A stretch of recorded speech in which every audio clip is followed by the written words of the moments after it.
You're tuned into the Dockmaster Mike radio show, simultaneously cast on the Dockmaster Mike Music Podcast. And my special guest for today is recording artist Hannah Stokes. Welcome aboard, Hannah. Hi, how's it going? I'm doing great. How about yourself? I'm doing well. Let's talk about your brand new album, Right Where I Belong. So my new album just came out about a month ago. It's my first album ever. It's got a fun blend of soul and jazz and indie folk and a little bit of indie rock. So it's a big project for me to finally come out with a full length album when I've only been releasing EPs for the past couple of years. I love your album. I love a lot of the different nuances that you have going on there. And one of the songs that we have on Pacific Coast Radio is Waste Time. And Yeah. and it seems like your album is full on versed with a lot of different styles, as you said. What was your thought process behind recording this album? My artistic journey has been a little all over the place. When I first started writing music, I was writing pretty straightforward, like indie folk music. And excuse me, when I started studying music in college, the two options were classical music or studying jazz. So, me being a contemporary person, I was like, cool, jazz sounds way more interesting than doing opera music. So, I started studying jazz and did that for 3 years. I learned, all Great American Songbook standards, all that good stuff. And I just totally fell in love with it. I was like, this is the greatest music that's ever existed. It's the greatest music that will ever exist. And then after that, I discovered Motown, and I was like, never mind, this is the greatest music on planet Earth. And fell in love with that and with classic soul. So this album has kind of been an amalgamation of all those parts of my artistic obsessions, where it's like the really classic folk storytelling and the songwriting, and then these cool grooves that you get from jazz and the harmony and bossa nova, and then just the great feel that classic soul and Motown has. When you were studying in college, were you studying vocals or what were you studying? Yeah, I was studying voice. So I started doing a couple years of jazz, and then I transferred to a different school and started studying a little bit of classical and music theater. So studied all kinds of things, but I think jazz and contemporary music is kind of where my heart lies. What's your vocal range? I am like alto range, so if you can't tell by my speaking voice, definitely a lower lower voice female. So that's kind of where most of my singing happens, is in my mid range. Yeah, I can hear it. I can hear it in your voice, and I'm just trying to paint a picture for listeners to understand, your talking voice. I think oftentimes people hear talking voices and it's not the same as a singing voice, so to speak. So, And especially studying in college, studying music, I don't think people realize how much of a labor of love that is. yeah, it is. It definitely was hard work, but fortunately I do enjoy school. I'm one of those weird freaks that likes to, take classes and do homework when it's subjects I enjoy. So I'm really grateful for the experience that I had. I feel like I grew a lot as a person and grew a lot, of course, as a musician going through school. I know that's not a path that a lot of people take, um, but I enjoyed it. I thought it was cool, and then of course the people that you meet are the most valuable things. So that was cool. Where are you based out of? I am in Orlando, Florida right now. Gotcha. So, where are you originally from? Originally, I am from Atlanta, but my family moved down to Florida when I was like 12. So all my formative years, my conscious years, I say, have happened here in Orlando. That has a lot to play in, I think, artistry as well. I mean, Atlanta is obviously the music capital traditionally of the United States. Florida has a whole different vibe of just different musical tastes that are out Hmm. there in the region, and I can totally hear that in your music with the bossa nova, the jazz, a little bit of islandy type of sound too, but like not all the nuances of that as well. So it's Yeah. just the tempos that I hear.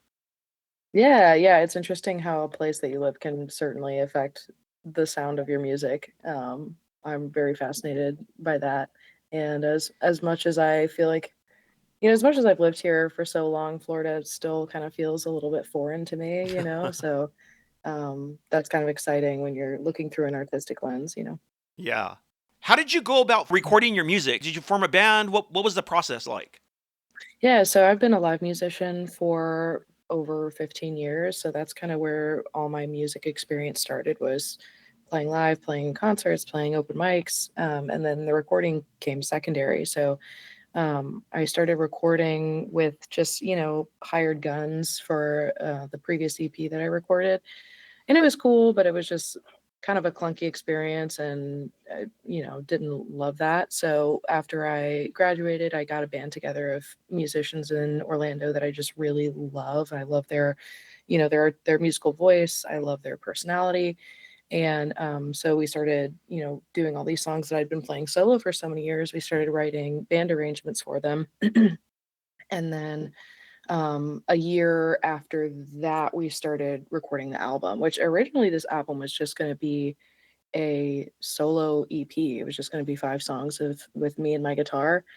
And then I talked to my producer and I was like, "Hey, I've got this great band. What if we like did a couple songs, with them?" And we, got into the flow of it and he fell in love with the guys and I feel like we made a lot of magic together. So it started all live and then we brought it into the studio and developed the studio sound together with Jordan Morales, my producer. What other instruments do you play? I heard you say you play guitar. Yeah, just guitar and voice. I used to play a little piano, but I just don't really like it as much. So, I don't play it as much. Yeah, absolutely. I think there's a lot of misconceptions, especially people that aren't musicians, that they can't pick up an instrument and play because they're not as good as the virtuoso that they admire. And so when I hear your music, I hear all these different nuances, but I just wanted to get a little bit more depth into you as an artist with your guitar and basically shed light that to to pursue your passion for those that are out there, and because this is what culminates from it. Yeah. And your album is a good reflection of that. Did you track it all in one time period? Did you do it over a period of weeks? How did you map the recording process? Myself, my band, all the people that are working on the recordings, we all have other lives and things happen. So we started recording 3 years ago and it was a very slow process kind of developing. Like I said, it was gonna just be a solo EP. So developing things and then, somebody's got to go out of town for however long. All right, we're gonna put this on pause and we'll revisit it, stuff like that, just regular life stuff. So some of it was recorded live, everybody in the room. Some of it was recorded with, just me and my voice, and then everybody kind of tracked around it. There's a lot of different kind of iterations that happen in the album depending on what the song is and kind of, what we were working with, who was in town, when we had the sessions booked. So there's no like one formula we used for everything. It was kind of what worked for each specific song, which in the future, when I do this again, I don't know if I would love to have such a sporadic approach, but there's something that's really cool about how immediate a lot of the recordings feel because it was, some things were, okay, everybody has this day and 4 hours to do it. So we got to get it done. And like, you can kind of feel the energy in some of those recordings. And then other ones, we worked on over 6 months. So yeah, it's interesting. It's not a one size fits all type of situation. Yeah, tell me about Will's Pub. Oh, yes. So Will's Pub is one of our favorite indie venues here in Orlando. It's in this district called Mills 50. And yeah, it's like the go-to. It's if anybody comes to Orlando and they want to, hey, I wonder where Hannah Stokes is hanging out. It's almost always Will's Pub and the little neighboring bar, Little Indies. So it's a music venue. They have all kinds of stuff every single night of the week. They have shows. And yeah, my band and I were opening for a friend of ours, Megan Shea. She had just released her first single and she invited my band to open for her. And so we, got the whole thing recorded and just the whole night was so special. The energy in the room was just so fun because there was just so many friends there and we're all celebrating our friend Megan releasing her first song ever. So it was really special to kind of look back on that and go, hey, this actually turned out really good. Let's put this on the album, and you can hear the crowd in it. That's like my favorite part is you can hear people cheering and screaming. Um, So yeah, I was glad that we could include that live recording there, especially since I am at Will's Pub so much. It's so much a part of me as a person and as an artist. So I was really happy that we included that one. Yeah, it sounds like what's her name of your friend again that released the album? Megan Shea. Yeah, it sounds like she influenced you.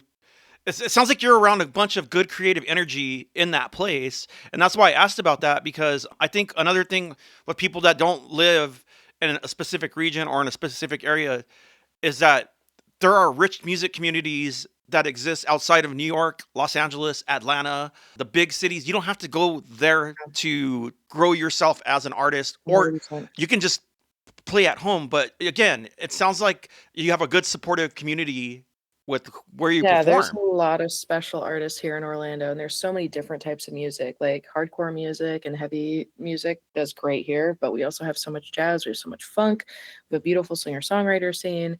We have a lot of rappers, a lot of R&B, gospel artists. Like there's just so much here, and I think yeah, people overlook it a little bit, especially being in Orlando, people think of, the theme parks and whatever else. And we've got a bunch of corny music over there. We got a bunch of Jimmy Buffett's, we got a bunch of show tunes, but there's also a really cool movement in Orlando proper that's just great original music. And I hope that people will tune in more and look past Mickey Mouse just a little bit.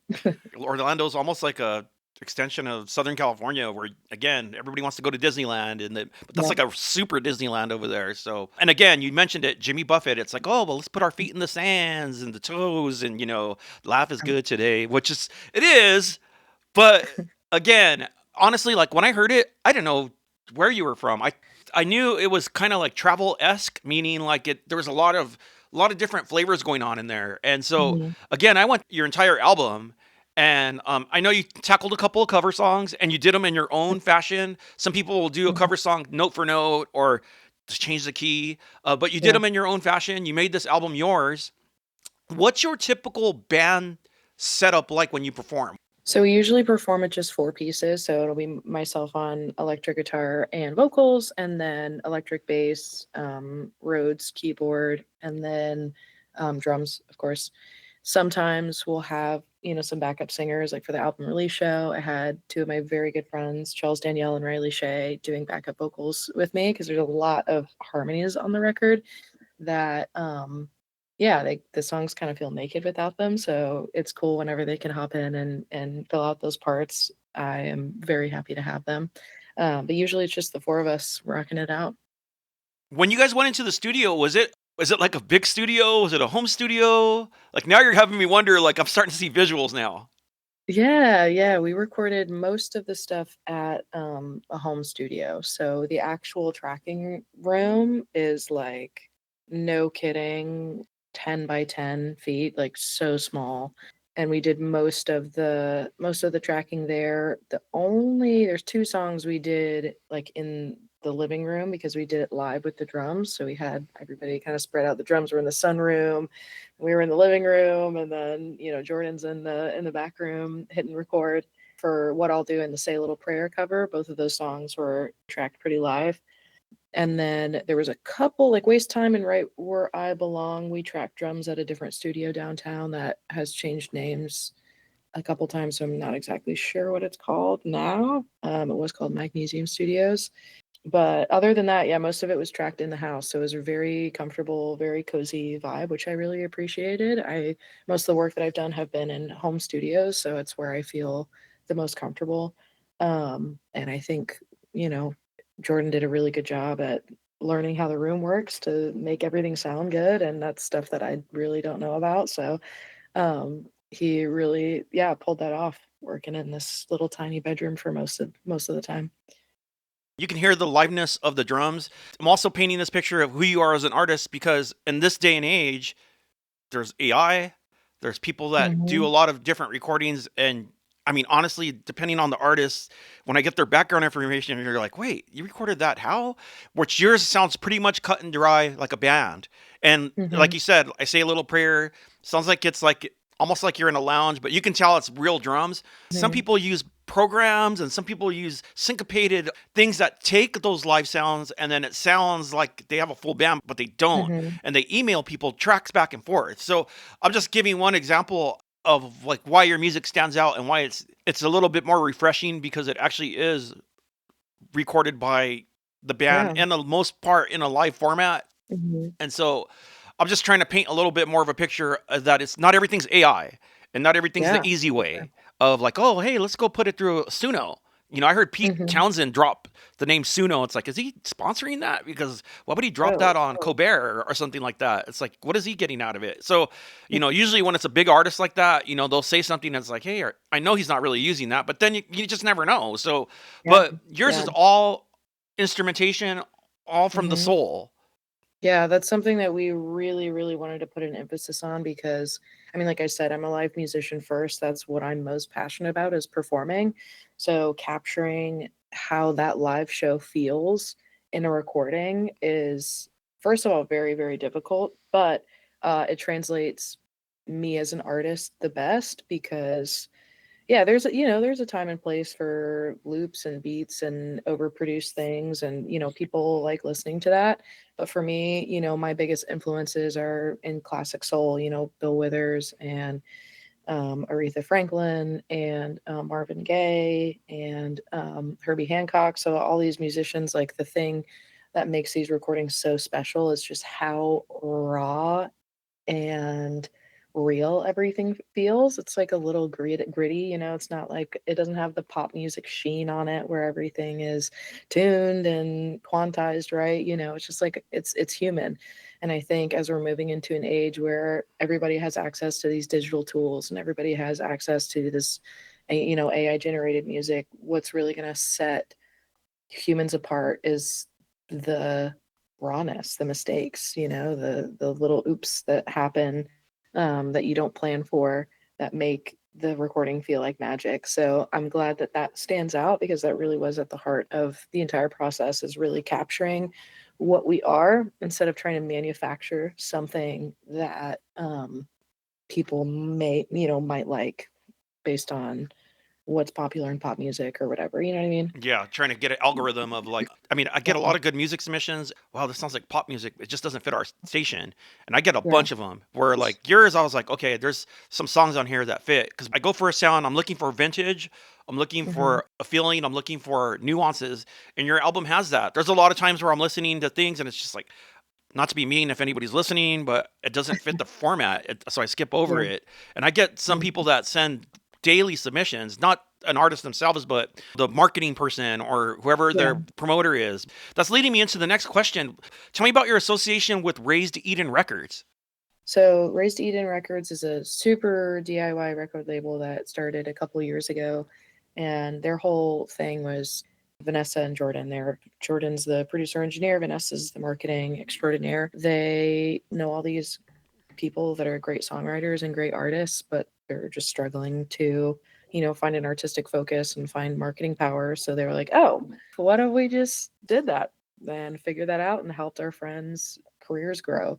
So I've been working with them since 2023, and it's been really fun. It's really cool having people in your corner that you can, call and talk to and work out problems, or if I'm not feeling great about how my life is going or something. We all artists are temperamental creatures. If I'm like having a bad day, I can call Vanessa and be like, "Hey, I'm not feeling good." And she's there as a friend.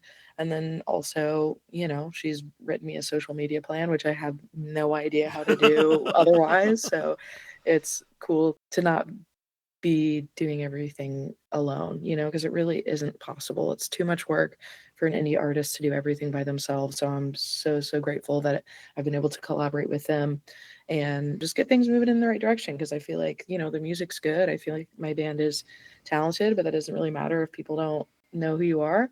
So it's been really cool to have them kind of helping push me out to more people, more listeners to get more exposure for what's already happening here in Orlando. Yeah, I think it's really interesting because people find our channel and it's like, who the heck's listening? Because I'll look at the numbers sometimes. It's like, hey, we're like, nobody's listening right now. Or it's like, so I think it's interesting that our reach of contact has grown so much to where I have someone like Vanessa who sent me your music. And then Hmm. someone like you that's just putting out music that doesn't go and comb through all the internet radio channels. So you have this extra resource of a person that you have in Vanessa that reaches out Hmm. to channels such as myself, and I'm sure that Hmm. she's probably reached out to other ones. So for me, the beauty of all of the music is the connectivity of the artists such as yourself. Because trust me, there's no money in radio either. There's never any money when you're an artist, but you're going to do it anyway because that's your art. Same Yeah. thing with our channel. We're going to do it anyway because this is my Yeah. art. And you know what? It's kind of like what you didn't know you signed up for, but you did. And like, Yeah. and this is your struggle. This is your fight, but it's not really a struggle because it's something you love. Yeah, totally. And so to talk to artists like you that are passionate, that are willing to do interviews, I have people that submit music that are like, oh, well, she just did an interview 2 weeks ago. Go ahead and look at her transcripts. It's like, no, it's not so much about, That's not how that works. well, also, too, it's like you want people to connect you to the music that they're hearing because Yeah. people do listen and you want them to go towards your album and learn who you are as an artist. And also, too, you're ready for your next album that you're going to be recording and, you're always working on stuff. So I hope you the best, at least for this first release, to move as a lily pad, so to speak, into your next endeavor of an Yeah. album, recording, growing your audience, getting more followers to your gigs. Everything sounds virtual, but in reality, it kind of works the same. You want people to show up to your gigs. You want people to Mhm. buy your music. You want people to connect with you. It's part of building your following. Totally. Yeah. And that's like the fun part, the posting on social media and doing all this BS is like just so I can hang out with people at shows and meet people and make music for people and talk to them. So it's like all this other stuff is just to get to the human connection. So I'm just, yeah, I'm glad to be a part of it. I'm glad that there are people like you that want to talk to people like me. I think that's freaking awesome. And yeah, it's a symbiotic relationship. So I appreciate it. That's the word, symbiotic. See, there we go. My lexicon isn't that broad. I'm only Yeah, I'm only as good as the people I talk to. What how can they find your album? Is it like, do you have physical copies as well, or how I does that? do, yeah. They can purchase them through my website, hannahstokesmusic.com/store to get a physical copy. I have CDs.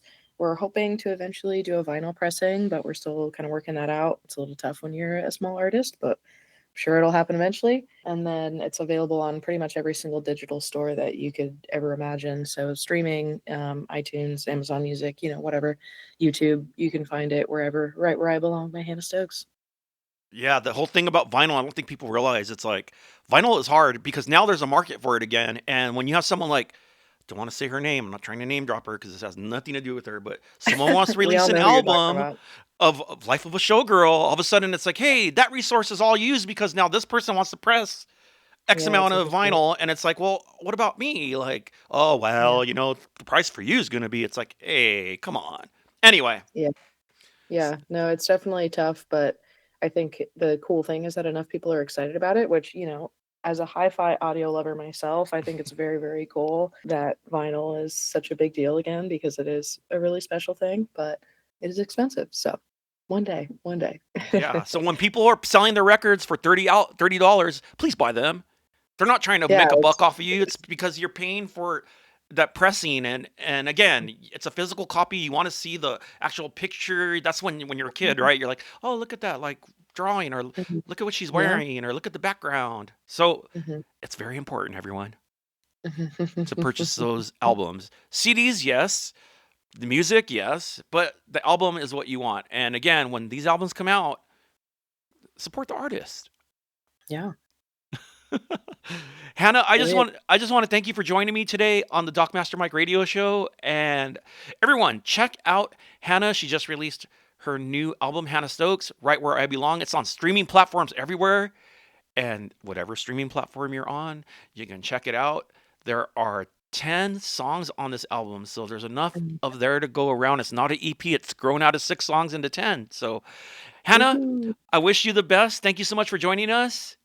Thank you. This has been great fun. I'm looking forward to listening to more of your show in the future. Absolutely. You've been tuned into the Dockmaster Mike radio show, simultaneously cast on the Dockmaster Mike Music Podcast with special guest Hannah Stokes.